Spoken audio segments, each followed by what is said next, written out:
Hello and welcome to the very first podcast episode for the Independent Finance Brokers Forum. I'm here today with Simon Lewis of Trailblazer Finance. We're going to talk all things Trailblazer, finance for business acquisitions and a few other things.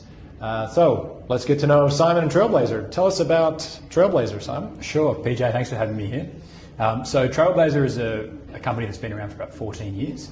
And we are a specialist funder that specifically lends money to mortgage brokers and other professional services.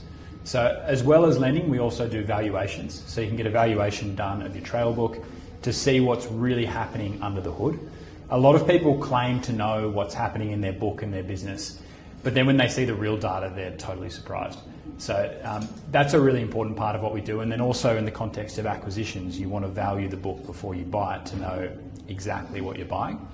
We also run a trail book marketplace, and we specifically do that for a number of select aggregators. So participants in that or members of that aggregation can sell their books to other interested brokers, and often we're marketing these books to hundreds of interested brokers, facilitating the transaction, taking all the bids, and ideally it's totally seamless. And we occasionally do advisory work for select brokers as well. Fantastic. I do remember years ago I had a loan with Jeff's former company, which was BBBSA lending, or I'm not sure exactly what all that stood for. Yeah. But I remember when he looked at my trail book and they provided a report, it was so thorough and amazing. Yeah. And I'm sure it's probably still the same today. Yeah, absolutely. We look at every single loan and produce a 14-page report. And as I said, I'll regularly chat with brokers and I'll say, what do you think your runoff rate is? What percentage of your book is disappearing every year? And then in order to stand still, how much do you need to write? And, their guess is often underestimating what's really happening. They might say 10%. But as we get into later on, the average runoff rate is actually 25%. So trail and loans are leaving people's books faster than they realize. And until you get a valuation done where it's hard data, you can't argue with it, it's not subjective, it's not, I feel like my clients are pretty sticky, or yeah, I feel like my loans are pretty mature. Until you get that number bang in front of you, you just don't know. And do you guys also pick things up sometimes in those reports that a broker might not have been aware of, and it's sort of like, hey, did you know maybe you haven't been paid trail on this loan or stuff like that? Does that come up at all? Well, we look at things like the arrears rate. And if a loan is in arrears, you stop receiving trail, and you don't get paid trail again until the loan is out of arrears and you don't get back paid. So, we might pick up that they've got X number of loans that are in arrears, and the broker really needs to get on top of that and make sure that they're back on track. Another thing is clawback. We will tell people what the clawback rate is, and I can say that the average clawback rate is now above 10%. So you think about how much that stings every time you get a clawback. 10% of your upfronts are getting clawed back, and sometimes that can wipe out all the trail for that month, which can really put a handbrake on cash flow. It hurts. People are often surprised to see that, and then we'll show them the breakdown and we'll be like, okay, well, June 2024, this was the clawback, and then it'll jog their memory and say, oh yeah, that client sold this property or what have you. And yeah, as I said, it can really hurt. So there's all sorts of little pieces of data that people find that they were completely unaware of. We were talking just before we got on camera. I'm just checking to make sure here. Yep, we are still recording. That's good. Just before we got on camera, we were talking about Trailblazer and business acquisition in particular. Yeah. So I mentioned to you that I'm looking at acquiring businesses myself, whether that be financial planning, possibly some accounting businesses. And that for you guys is a real sweet spot. Can you just elaborate on that and talk a bit about how Trailblazer enables that? Yeah, absolutely. There are a lot of finance professionals like yourself who are looking to do acquisitions. And for example, in your scenario where you're thinking about buying an accounting firm which you don't own already, we can use your existing business plus the one you're buying to secure the loan.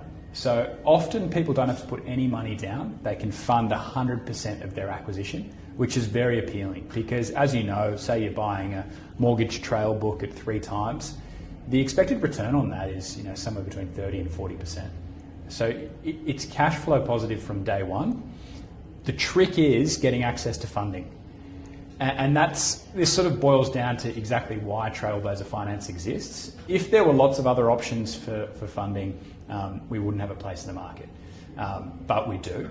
And there are countless finance professionals who want business loans for things like acquisitions, but they don't need to borrow over $1 million. If you go and approach one of the big four, or you approach Macquarie and you want to get a business loan not secured by property, you want to keep your family property separate, purely secured by the business, they're either going to turn you away straight away, or they're going to often lead you down the garden path, and they're sort of promising that something might happen. Yeah, we could do a business loan for $500,000, and the months just pass and nothing happens. And this is, a recurring theme at Trailblazer. We'll often say, look, if you can secure that loan with one of the majors, go and get it. But if you can't, we're happy to help. No hard feelings. So, in the instance where you're looking to acquire, whether it's an accounting firm or a mortgage trail book or a financial planning book for, say, $500,000, if your existing book is worth a similar amount, as I said at the start, you can often fund 100% of the transaction, cash flow positive at the start. And because we've been involved in so many of these acquisitions, we often know the things to look out for. So, for starters, we can conduct a professional valuation on any mortgage trail book, but also if someone's looking to buy a financial planning book, we can do a professional valuation on the financial planning book. So then you know exactly what you're buying, and you can you've got a bargaining tool. You can negotiate off the back of that. The vendor might be telling you one thing, but you've got an objective valuation with hard data, and you say, well, this is actually what we found. It's different to what you said, and you can negotiate there, and you can feel comfortable that you know exactly what you're buying. So that's one part of it. And then, even simple things like if you're going to go through with an acquisition, you need a very robust contract of sale in place. We won't lend unless we can see that there is a proper contract of sale in place, that all of the clients or the trail is going to be transferred into your name and your book before we release the funds. Those sorts of boxes are ticked when you go with Trailblazer Finance. And for anyone interested in acquisitions and learning a bit more, we have a free ebook on our website. It's called Acquisition Ready. Jeff and I wrote it, mainly Jeff, but I put it together. And it's 10 things that you must cover if you're looking at an acquisition. It's like a crash course in everything that you need to know. And it's some of the things that I touched on, but it goes into more detail. So that's a really valuable resource. And there's not enough helpful resources out there when people are looking at acquisitions. And as I said before, there's not that much as far as funding goes. And we find that brokers often choose to fund through us when they're making acquisitions. That's fantastic. I'm sitting here listening to all of this, and I don't know why I didn't contact you guys in the first place. I think I'd probably just forgotten that you were around and that you would fund business acquisition. But this is a big deal because as a specialist in that area, all the things you just said are so important. And it sounds like there's a lot of help along the way to ensure that you're actually buying a book that is being represented correctly. You're getting a little bit of advice around that as well, and of course getting the funding, which is specialist and built around that. And I love the fact that you don't require any property security. In the first instance, maybe you would if that helped the rate or something, I suppose. But that isn't the first thing you ask for. Is what property do you have to offer us? Which I think is one of the reasons, at least in this industry, why, in my view, banks sort of struggle with stuff, is because you have all that extra time to value a property and send that to credit and consider all these other things. You guys are very much, what's the business we're acquiring, what's the business you've got, and let's see if it'll work. Yeah, absolutely. We are proper cash flow lenders. We're just looking for that recurring income in your business, which we understand. We're talking to business owners every single day. We're looking at their businesses. We do valuations all the time. We believe there is real value stored in something like a trail book or in a financial planning book of recurring advice fees. That's a legitimate asset. And if you're a mortgage broker, that is your business asset. If you sell your business down the track, really what you're selling is that trail book. And that deserves to be an asset on its own that you can lend against. And as I said, we understand it, so we're prepared to look at it and act a lot quicker than other lenders out there, extend more money than other lenders are able to, because this is totally our focus. And so that's the acquisition side. That's if a business is looking to grow. What if they just need some funding for running costs, things of that nature? I presume you also work in that space? Yeah, of course. So working capital is a really common reason why people borrow. Business expansion. So if you want to do some marketing, you want more leads coming into the business. System upgrades. There's so much you can do out there with really efficient systems that investing, even a small amount of money can really boost your business. Hiring staff is another one. Often we'll have brokers or professionals who can say, look, if I brought in a good loan writer, I know I could make money almost straight away. Problem is, I have to start paying their salary as soon as they start. So, maybe one example is you want to borrow enough for their salary for the first 12 months. After 12 months, they're more than covering their costs and the business is cash flow positive again. So that's another reason why people might want to. Another thing is that sometimes life events happen. If you've gone into partnership with a business partner and now one party wants to buy out the other one, these things happen. And you need flexible funding so that you can do it in one smooth transaction and life can go on and the business isn't affected. Divorce is another one. Obviously acquisitions, which we spoke about before, and debt consolidation. So debt consolidation is a huge one. Because we can stretch out our loans over 5 years, often brokers and professionals will have loans on a much shorter term, which can really put a squeeze on cash flow. Also, there are lenders in the space who charge huge interest rates. And if you can refinance that into a 5-year loan with somebody like us, stretch it out, make it manageable, that's often a good option. Another thing that's a big theme in the industry at the moment is ATO debt. So during the COVID period or era, the ATO was very accommodating when it came to tax debt, which is good. It took the pressure off businesses.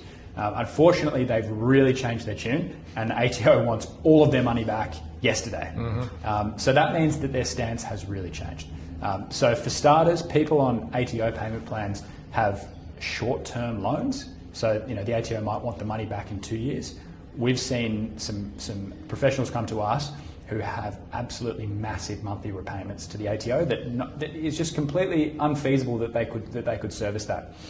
Second thing is they're charging interest, and the interest rate is somewhere around 11%, which is pretty high.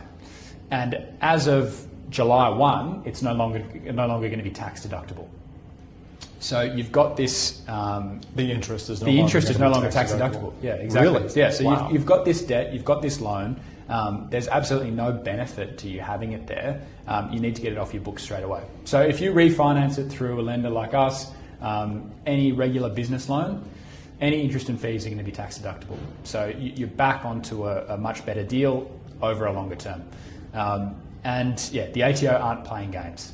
They're threatening to shut down businesses. They want every BAS lodged on time, ideally everything paid on time.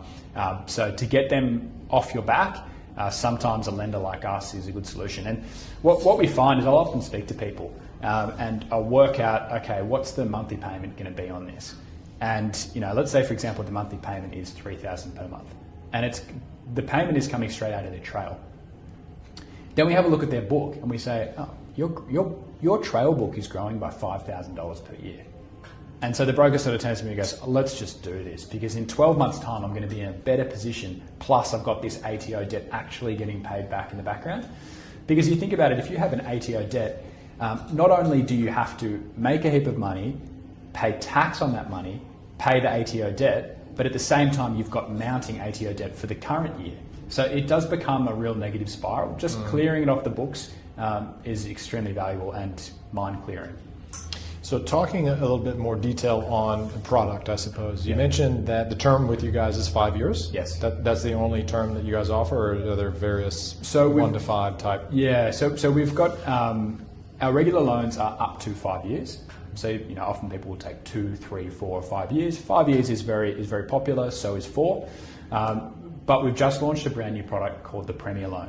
And this is specifically for growing brokers or professionals who are doing acquisitions.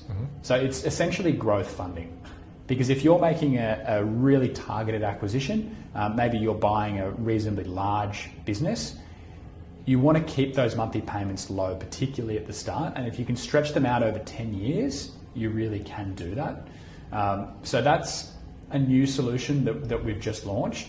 There's already been a lot of interest in it, but you need to qualify. You need to be doing an acquisition. You need to be a good operator. We don't want to see a lot of ATO debt. We want to see that you know how to run a business.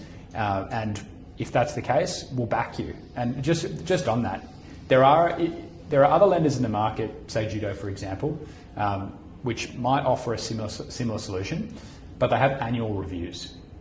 And so we often get brokers call up and say, "Hey, I just can't handle another annual review. I have to hammer my accountant for so many documents. We're going back and forth, and I know that in 11 months' time we're going to have to do this all over again." So our Premier loan, which is 10 years, has no annual reviews for the first 4. So it's and if you're a mortgage broker, which I assume most of the audience are, they're low doc loans as well. All of our loans are low doc loans. What we're looking for is trail. Mm-hmm. So really all we're requesting is RCTIs and Excel commission statements so that we can put together a model. And we want to see your aggregator agreement to make sure you're legit and you have an agreement in place, you're the principal, everything looks good. That's what we're after. We're not after the financials. We're not going to look at your personal situation. This is a trail book loan. And it's, we're one of the only people who do it in the market. And it's such a relief knowing, first of all right, somebody can help me. I'm not being led along. And also it's only going to take, 4 weeks, sometimes less. Do you do pre-approvals for businesses? So if I'm, for example, I want to do an acquisition, I may not have a target in mind, but I might want to make sure that my funding is lined up, subject to certain criteria, like I'm targeting this size business and stuff. Could I come to you and say, here's everything, this is my target, what will you approve me for type thing?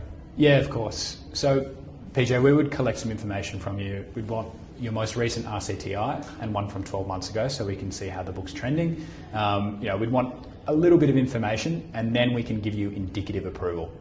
And with indicative approval, you'll have an idea of, okay, what size acquisition could I go to? Let's say you don't want to put any cash down. We'll say, okay, well, indicatively, this is what you should be this is what you should be targeting. And that's, our indicative approval is 95% accurate. I'll collect everything, or Charles, our head of sales, will collect everything. Giuseppe will have a thorough look. We might do a bit of back and forth. We might confirm, there's no ATO debt. If there is, we can refinance it, but that needs to be factored in.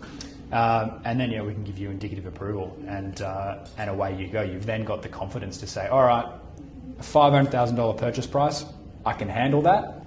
I know what to look for. Fantastic. That's great. I think I'm going to be having a conversation after we conclude this podcast. That's really exciting that, we've done this and reconnected it. I forget what the event was around this, because this 4R space and the IFBF, of course, as you know, we focus on helping our brokers get better at being brokers. And today, we had a meeting today, and I was encouraging some of our brokers to consider even getting into financial planning, and knowing that potentially they could acquire a book or maybe enter a practice with the goal in mind that they might take that practice over in, say, 5 years and then have a funding solution. That's pretty exciting stuff. So I'm actually sitting here quite excited. I want to get this finished so we can have a conversation. But I do want to get to, before we wrap up, I do want to get to a survey or some other market research that you guys have recently done that sounds like it was really interesting. Tell me about that. Yeah, of course. So we recently did this deep dive into our past 200 valuations. So we're doing valuations for brokers all the time. Over a 2-year period, so FY23 and FY24, we conducted about 200 valuations. It was a bit more, maybe 220 or so. And we did a deep dive analysis into them, as well as marketplace data. So I said earlier on that we facilitate the buying and selling of trail books. It's really hard to get that data. Not many people are involved in lots of these transactions like we are. And so we often get questions about, how much do books trade for? What's the average size of a book that people are buying and selling? And so we've compiled all of this, and we've given it a fancy name, Finance Brokers Intelligence Report. And we'll I like it. Yeah, it's good. And we'll be releasing it soon. So some of the data that we were able to pull from this was very interesting, particularly when you look at, say, FY23 compared to FY24. So first piece that was interesting was the runoff rate. So the average runoff rate was 24.5% in FY23, and then it jumped to 24.5%. Up to 25.5% in FY24. So it increased a little bit, but it's much higher than people realise. So what you can think about using these numbers is if your mortgage trail book was left completely dormant, let's say something happened to you and you couldn't write any more loans, how long would it stay around for? Well, after 12 months, there'd be 75% of the loans left. And after 3 years, there'd be 50% less left. So you can see that the loans do get paid down and leave your book generally faster than you realise. So that was sort of one of the first interesting pieces. We also looked at clawback rates. And as I said earlier on, clawback rates in FY24 were over 10%. But what was astounding is there was a massive jump from FY23 to FY24 of 40%. So clawbacks increased by 40%, which is really significant. Any broker knows how much a clawback hurts, but the fact that they jump so much is somewhat alarming. I think it was probably to do with these cashback plans that the banks are putting out. I was just going to ask if you thought it might have had something to do with it. I think it definitely has something to do with that, but it's still a frustrating thing for any broker. You're essentially doing work for nothing because you get a new upfront, but it wipes out other money via the clawback. So that's something to keep an eye on. We noticed that the arrears rate was excellent. So the arrears rate actually dropped from FY23 to FY24, which suggests that the broker channel is very strong. I think that brokers are writing good quality loans. Probably also suggests that they're actually contacting their clients and making sure that they're not in arrears, because as we said before, if you've got a loan in arrears, you don't receive the trail. So that was a really interesting piece of data. And the other one that we had, average size of loans in a book. So I can't remember the exact number, but the average size of loans were in the low 500s, where it jumped by about 5% up to about 520,000 from memory. So that's not average new loans, that's average loans in a book. Average new loans is going to be higher than that, obviously. But we can sort of conclude from that because the property market did increase, FY23 versus FY24, it seems to be just going up and up. Brokers are writing bigger loans, which means they're getting paid more, right? You're getting a bigger upfront, you're getting bigger trail, which is great for brokers. That is good for brokers. I wonder too if it sounds like there's probably a lot of refinance activity and the cashback stuff and all of that. Has that, or maybe you don't know this, but has that sort of now leveled off from what you're seeing? Yeah, I mean, we're doing valuations all the time. And some of the valuations I've been looking at now, I can see that on average, the runoff rates are starting to come down a little bit. The clients are a bit more sticky for whatever reason, maybe because rates are coming down. People are sort of being looked after. But that's good to see, right? That is very good to see. Yeah. It's been really insightful having this conversation with you today. Are there any parting thoughts or any final things you want to tell us about Trailblazer or market in general or anything? Yeah, sure. Well, if anybody's curious about what we do, you can always give us a call. Trailblazer, as I said, we're a 14-year-old company, but we're still a small and tight operation. So if you call up, you can speak with me or you can speak with Charles, our head of sales, and we'll have a confidential conversation. And it's not hard to get indicative approval, like you mentioned before. So if you are curious, give us a call, let's talk. And now might not be the exact right time, but when it is time, we're there, we're happy to help. Fantastic. Thanks a lot for being the very first IFBF podcast guest.